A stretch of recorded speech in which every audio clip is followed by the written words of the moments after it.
आप सभी लोगों का यूनिवर्सल अवेकिंग यूट्यूब चैनल पर स्वागत है। यदि आप पहली बार यूनिवर्सल अवेकिंग यूट्यूब चैनल पर आए हैं तो सब्सक्राइब अवश्य करें। आज का विषय आखिर जो मन है वो इतना अशांत क्यों है, क्या कारण हो सकता है मन के अशांत होने का।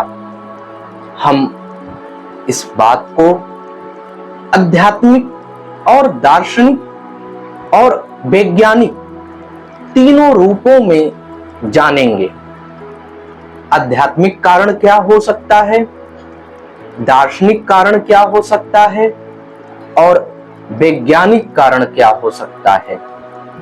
आखिर एक पल में मन बेचैन अशांत क्यों हो जाता है, वहीं दूसरे पल मन इतना प्रसन्न क्यों होता है। इसके पीछे का क्या कारण है और क्या रहस्य है। तो मन का स्वभाव ही अशांति है। पहली बात, जो हमारा मन है, इस मन का पूरा स्वभाव अशांति है, कभी शांत नहीं रह सकता है। इसी कारण मन कभी भी स्थिर नहीं होता, मन कभी भी एक जगह पर ठहरता नहीं है। एक पल दूसरा विचार आएगा, दूसरे पल तीसरा विचार आएगा। विचारों का आवागमन मस्तिष्क में चलता रहता है। एक बात, मन का स्वभाव जो है वो चंचलता का है। अगर मन का स्वभाव चंचलता का ना हो तो फिर जीवन यापन करना बड़ा कठिन हो जाएगा। मन का स्वभाव बिल्कुल ठीक वैसा है जैसा एक व्यक्ति, कोई भी एक व्यक्ति आग से ठंडक यानी शीतलता की उम्मीद करे, आग के आगे खड़ा होके ठंडक शीतलता मांगे, समुद्र से कहे कि वह अपनी लहरों को शांत कर ले, लहरों को बंद कर दे, हवा से कहे कि अब ना बहे, हवा बिल्कुल बहना बंद कर दे।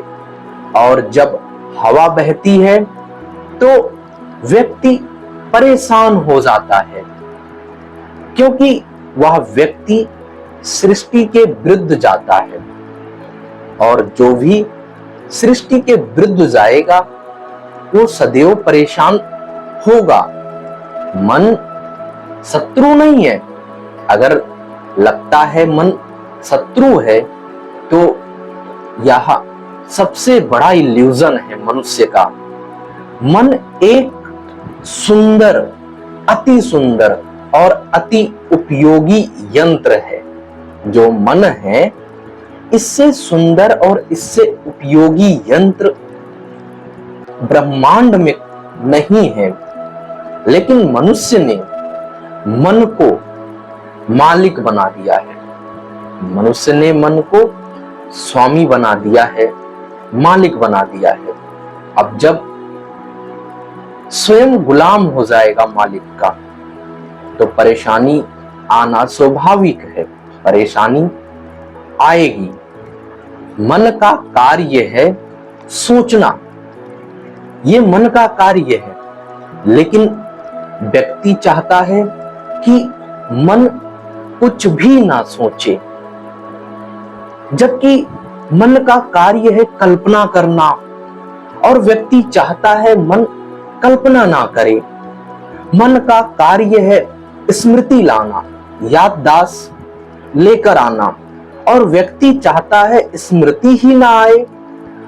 ये बिल्कुल ठीक ऐसा है जैसे व्यक्ति की अपनी आंखों से देखना बंद कर दे, बस शांत रहे, लेकिन आंखों का कार्य है देखना। आंखें देखेंगी और व्यक्ति चाहता है कि आंखों से कुछ भी दिखाई ना दे। ये बिल्कुल वैसा ही है, आंखों की शांति देखने में है। अगर आंखें नहीं देखेंगी तो अशांति, बेचैनी और बढ़ेगी। लेकिन व्यक्ति चाहता है कि मनुष्य देखे ना। बिल्कुल वैसा ही है, मन का कार्य है स्मृति लाना, याद करना, जो पुरानी घटनाएं बीत गई उनका स्मरण करना, भविष्य की कल्पना करना, भविष्य के सपने देखना, सपने बुनना, सोचना, तर्क करना, आर्गुमेंट करना।